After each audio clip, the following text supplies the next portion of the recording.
Naughty Dog, the creator of series such as Crash Bandicoot and Uncharted, has pulled a worldie out of their back pocket, where a story of loss, hope and worry all rolled into one, taking place in a post-apocalyptic America. Quality presentation, dropping you directly into a broken world surrounded by misery and loss. You play as Joel, 20 years after a fungal disease swept the world and destroyed all civilization and brought mankind to its knees. This all within an environment featuring untamed, beautiful wilderness that reclaims towns and cities, along with incredible skylines and expertly crafted climates. In a world where people do anything to survive, you have to question what they have to live for. The sense of despair is there from the word go, and it doesn't let up. As soon as you think something's going right, it goes wrong. Everything serves a purpose and is part of the story, sets the scene and makes you believe you're actually there. The dynamic bond between Joel and Ellie is the driving force behind the story. Their conversations throughout the game make you appreciate their growing relationship.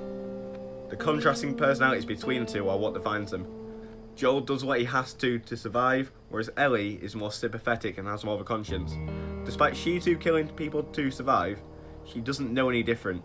Joel knew the world before it all went to shit, whereas all Ellie knows is this desperate world built around pain and darkness. The aforementioned conversation between the two of them, particularly Ellie asking what the world was like before everything happened, is some of the most beautifully innocent dialogue in gaming, with the times before this nightmare all being a dream for Ellie. The world itself is beautiful, both in-game and during cutscenes. The level of care and design within the world is very noticeable, alongside some top quality voice acting, which fully immerses you, being utterly necessary because that is the driving force of this story. The virus that wiped out civilization doesn't just kill people, but turns them into zombies, which have some different variations, all depending on how long the host has been infected. The runners, straightforward zombies, will run at you full tilt the second they spot you and can be fought off just as easy as humans. The clickers, the next stage of the infection, are blind, allowing you to sneak past them, something the game takes full advantage of with its slick sneaking mechanics, but are very strong and will kill you with one attack, really increasing the level of fear around them. Bloaters, the final variation of the infected we know about, are also the most dangerous. Although they're not too common in the game, I only encountered 4 of them during my playthrough, but they really pack a punch. They're incredible bullet sponges, strong as heck, and can take you out with 1 melee attack. They also have a ranged attack where they throw spore bombs at you. This on top of the many human enemies you face in the story, which add many different flavours to the gameplay and approaches to combat. That being said, I'd have liked 1 or 2 more enemy types from the infected to maybe spice things up a bit. With ammunition being scarce, it's important to navigate certain parts of this game in a very sneaky manner to avoid confrontations if possible, borrowing somewhat from Resident Evil's survival horror gameplay.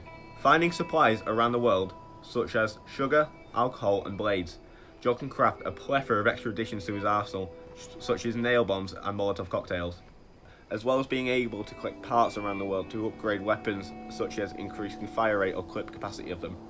These items and the use of them can be the difference between life and death, with some ingredients being used to create different items, leaving you to think about using those rags in crafting a health kit or a Molotov. The game doesn't let up during these crafting sessions, so you better have them on hand. Need to use a health kit while runners coming straight at you? My God, it's coming right for us! Too bad.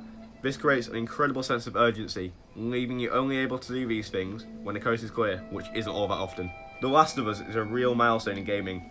The adventure that took Joel and Ellie through the campaign is a really tremendous story about an almost father-daughter bond between the two main characters, which makes this game undeniably brilliant. The gameplay does somewhat let it down, with it being an almost carbon copy of Tomb Raider or Uncharted. Despite it being fun and have a great atmosphere and sense of urgency and mechanics within it, it seems somewhat lacking in depth compared to the thrilling story. A story that even now, doing this review, leaves me asking the question of, who is the villain? All that being said, Naughty Dog created an incredible world and a story to go with it, making The Last of Us arguably the best game released on the PlayStation 3, and with a sequel on the way, I can't wait to throw myself back into that world again. So what do you think? Is The Last of Us a tremendous milestone in gaming? Could they have spent more time focused on the gameplay aspects? Or has this video made you want to play through the game? Let me know in the comments down below. And as always, if you're interested in staying up to date with more video game related content as well as football and music, if that's what you're into, then please subscribe to stay up to date and also share with your friends. And I'll see you next time. Cheers!